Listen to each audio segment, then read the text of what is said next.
radar está encendido en los barrios. Toma la radio para hacerse eco de los que no tienen voz, planteando problemas y soluciones. Es el radar de los barrios. Las comunidades se organizan más allá de los colores políticos, porque saben que la polarización es una trampa. El radar de los barrios, con las verdades que el gobierno evade y que otros ignoran. Comienza el radar de los barrios con Jesús Torrealba. Pongamos fin a los atropellos, denunciando las mentiras por la calle del medio. Muy buenos días, Venezuela, bienvenidos todos a una nueva emisión del Radar de los Barrios. Hoy tenemos que empezar este programa obligatoriamente haciendo un enérgico llamado a las altas autoridades del gobierno nacional a que cesen la represión, a que cese la actuación impune de los grupos de civiles armados que están de una manera extraña cooperando, entre comillas, en acciones de represión contra los manifestantes. Y también queremos hacer un llamado igualmente enérgico a todo venezolano que esté manifestando en estos momentos, a que recuerden que la protesta tiene que ser pacífica, la protesta tiene que ser dentro de los cauces legales y constitucionales.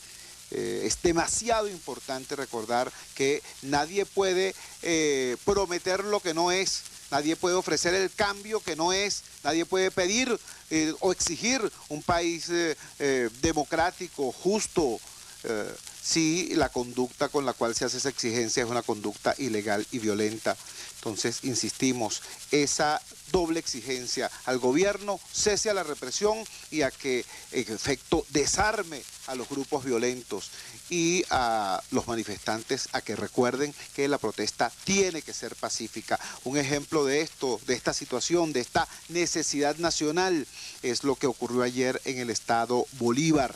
Nuestro programa de ayer estuvo fuertemente impregnado de lo que ocurrió en Valencia, esta situación terrible, trágica.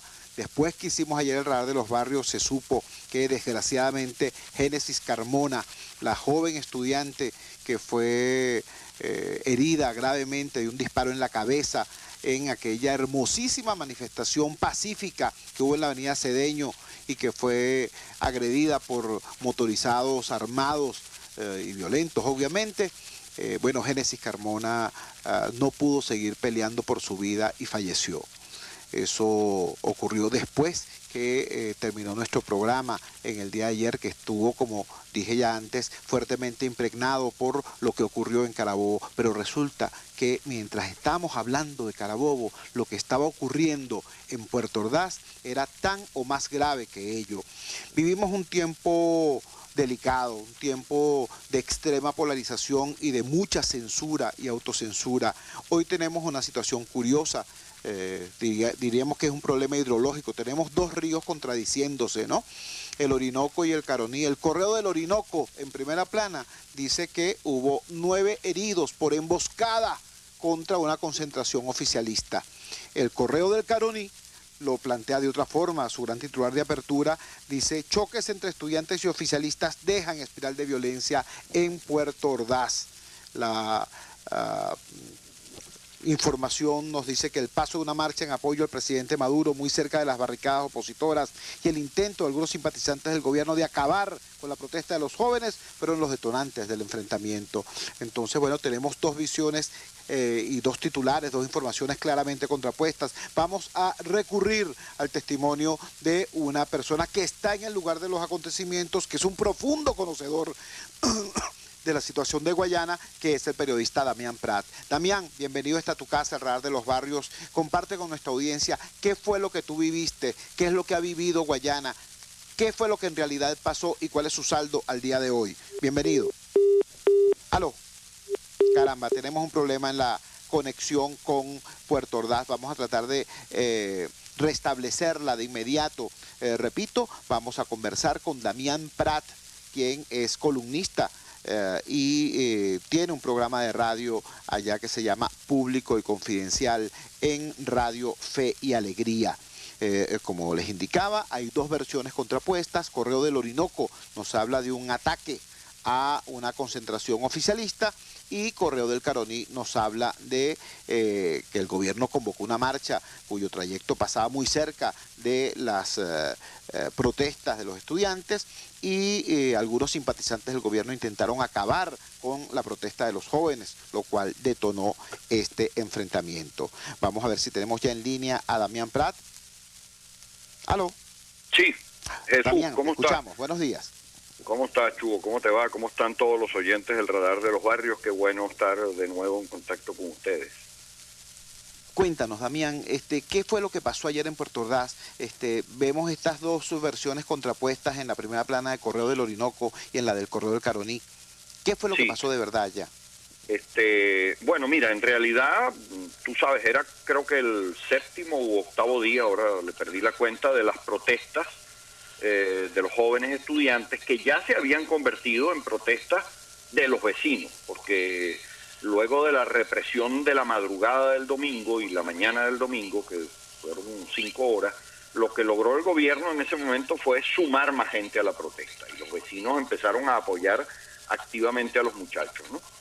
Y más muchachos se incorporaron también. Entonces, el gobierno decidió ayer convocar, específicamente el sector que maneja el gobernador, una marcha que llamó por la paz. Y en realidad, aunque por supuesto era una marcha de puras franelas rojas, muy pocos trabajadores, casi ninguno, no se veían sino muy pocas camisas de las empresas. De hecho, yo tengo testimonios que los cuento hoy en mi columna de trabajadores que desviaban la flota de los buses por órdenes del gobierno hasta el sitio de concentración. Aquí la gente va a las empresas en flotas de autobuses, digo para que la gente lo entienda, ¿no? Porque las empresas quedan muy lejos de la ciudad. Entonces, las desviaban hasta el sitio de la concentración. Bueno, los que se vayan a bajar para incorporarse, y bueno, los testimonios que yo recogí es que en muchos buses nadie se bajó, en otros unos poquitos. La inmensa mayoría siguió después para la empresa, ¿no? Entonces, pero los muchachos, bueno, no hicieron resistencia a la entrada de esa marcha. La dejaron pasar. Pero en realidad era como un caballo de Troya, porque detrás de la marcha pacífica, y mientras el gobernador estaba en una plaza dando un mitin, aparecieron entonces desde adentro los grupos de las bandas violentas, pues con armas de fuego, etcétera, con todo, algunos con motos, otros a pie, y comenzaron a tomar todos los puntos donde está focalizada la protesta en esa zona, ¿no? Que son como 15, más o menos, aproximadamente, pues, ¿no? O sea, no, que nadie crea que es que la protesta está en un solo sitio. Es como un área de 20 cuadras a la redonda con montones de lugares del foco de la protesta, ¿no? Entonces, bueno, ahí empezaron a encarar con violencia a los muchachos desde adentro. Eso produjo algunos enfrentamientos. Al principio la Guardia Nacional hizo un papel bueno como de tratar de mediar, de separar las cosas y tal, ¿no? Pero después ya eso se convirtió en una batalla campal. De hecho, los grupos estos violentos atacaban edificios enteros y la Guardia Nacional los protegía y lanzaba bombas lacrimógenas dentro de los edificios. Hay numerosos videos que lo muestran. Bueno, el gobernador había dicho en 15 minutos despejamos esto, lo dijo en la radio. Bueno, estuvieron hasta más o menos las 12 de la noche en esa actividad, desde aproximadamente las 10 de la mañana, ¿no? Bueno, y fue brutal verdaderamente lo que hicieron. Quedaron muchos heridos, gracias a Dios no hubo ningún fallecido, que había rumores en ese sentido, pero eso no fue cierto. Y un solo de los heridos era del bando oficial, el resto entre jóvenes y vecinos del sector, que fueron la mayor parte pues de los heridos. Incluso muchos médicos, oye, en una actitud bien buena, solidaria, establecieron como hospitalitos de campaña, diría yo, dentro de muchos edificios para ayudar con tantos lesionados, etcétera, todas esas cosas, por lo menos las cosas menores, ¿no? Y en una de las clínicas, varias clínicas abrieron sus puertas y dijeron que sin ninguna cosa atendían a todos por emergencia, y en una de las clínicas incluso les tiraron bombas lacrimógenas adentro para que no siguieran ayudando a los muchachos lesionados, ¿no? Fue verdaderamente espeluznante lo que ocurrió dentro de muchísimos edificios. Me contaba otro amigo que vive en uno de ellos, que ya en la noche que había cesado la parte, vamos a decir, más violenta, pero las tanquetas estaban al frente, es un conjunto residencial muy grande. Entonces la gente empezó a cacerolear, y entonces los de la Guardia Nacional los enfocaron con focos de esos de luz fuertes, y por el megáfono les decían que si seguían caceroleando les iban a otra vez a tirar gases lacrimógenos. Pero no, la gente no se arredró, me contó él, siguieron caceroleando y bueno, no cumplieron la amenaza. Después apareció el obispo mediando y logró que se retiraran las tanquetas por lo menos de ese sitio. Ese es el conjunto residencial Los Raudales, ¿no? Los Raudales, efectivamente, sí señor. Correcto. Que fue uno de los sitios más feos, pero hubo muchos, hubo 7, 8 lugares así de edificios donde ocurrió lo mismo, pues, ¿no? Esta información ya es de por sí bastante grave, todo lo que nos estás diciendo, pero quisiera recordarle a nuestra audiencia dos cosas. Primero, que el mismo ministro Rodríguez Torres, cuando regresó del Estado Bolívar, denunció la existencia ya de unos grupos criminales que se hacen pasar por sindicatos y que utilizan un determinado color político para ocultar sus actuaciones. Él no dijo que el color era rojo, pero era evidente porque en Bolívar los únicos grupos que existen de esa manera son vinculados con sectores del gobierno. Y en segundo lugar, que en Bolívar en concreto hay una curiosa relación entre elementos del AMPA común y este tipo de actividad parapolicial. Ayer nos llegaron denuncias en relación a la participación de un conocido PRAN en esta situación. ¿Qué nos puedes decir de eso, Damián? Por supuesto, con la responsabilidad con la que tú siempre nos has informado. ¿Hubo ese matiz que acentúa la ilegalidad en la crisis que se vio ayer en Guayana? Bueno, mira, en efecto, primero es importante volver a puntualizar lo que acabas de decir. Quien informó de eso, aunque todos aquí lo sabemos, pero quiero decir, la importancia que lo haga una autoridad como el ministro Rodríguez Torres, ¿verdad? Él lo dijo así, tal cual como lo acabas de explicar tú a tus oyentes. Y todos entendimos a quiénes se estaba refiriendo, porque aquí todos sabemos todo eso que está ocurriendo desde hace meses y en realidad por lo menos 2 o 3 años, ¿no? Bueno, entonces efectivamente yo recibí, claro, yo no lo puedo afirmar en el sentido de que yo lo haya visto con mis ojos, pero muchos reportes de personas, de vecinos, de trabajadores, de gente que lo conoce, que una parte de la actuación de esos grupos civiles irregulares armados que actuaron ayer contra los vecinos y contra los estudiantes era de una banda conocida, de un individuo que una vez fue capturado en flagrancia en un crimen y bueno, lo hicieron preso. Y sin embargo después le dieron una medida de esa cautelar de presentación y de ahí en adelante ha seguido actuando en este tipo de cosas. Hay muchas denuncias de trabajadores que cuando hay conflictos, paros, etcétera, ese individuo aparece con grupos armados, amenaza a los trabajadores, incluso en una oportunidad lo montaron en un avión, a pesar de que tiene prohibición de salida del Estado, lo montaron en un avión de la gobernación y lo sacaron a una reunión y que de mediación en la vicepresidencia, en una de esas tantas protestas de trabajadores tercerizados aquí. Bueno, en fin, sí hay muchas denuncias a ese respecto y parecen ser, tener base, pues parecen ser ciertas, ¿no? Lo que es verdad es que participaron, hay muchos videos, ahí se les ve, pues, ¿no? Con grupos armados, etcétera, y atacando los edificios y con a veces la mirada indiferente de la guardia, otras veces con la guardia apoyándolos con gases lacrimógenos, etcétera, pues, ¿no? Eso fue la realidad triste y lamentable de lo que vivimos ayer aquí.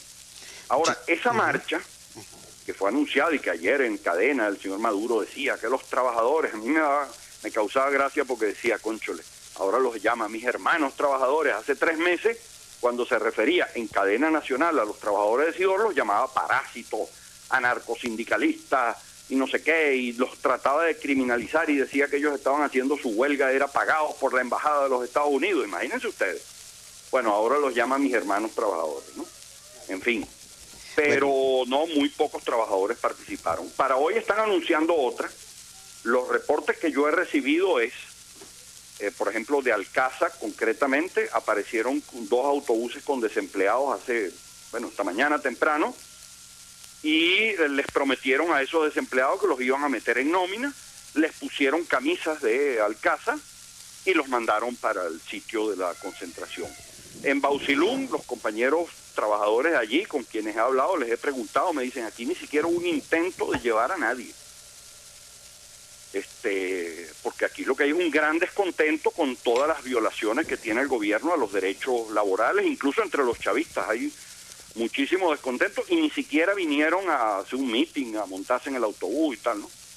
Bueno, en fin, veremos en qué... Ojalá que transcurra la jornada en Puerto Ordaz hoy en sana paz, después de ese desborde de violencia del día de ayer. Muchísimas gracias a Damián Prat por esta información que nos da. Si les quedó alguna curiosidad acerca de este tema, de este personaje de Lampa, que participa en la agresión y en la represión a trabajadores durante los conflictos laborales y que podría haber participado ayer en esta agresión contra estudiantes y comunidad, yo simplemente les sugiero que busquen que se metan en cualquier buscador en internet y pongan la siguiente frase: el gordo Bayón.